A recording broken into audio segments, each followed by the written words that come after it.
at the race.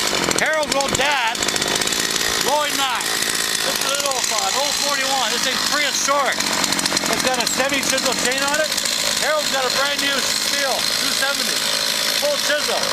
First day in the job. We're gonna have a little competition here, see which one goes the best. That's a brand new chain. This is a used one. I just ran a follow through, but it might work. So we guys ready to roll? Let's go.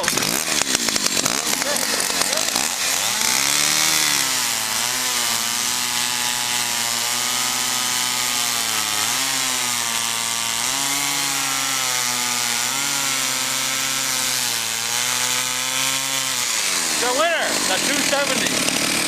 Harold's the winner. I'm the loser. 41 lost.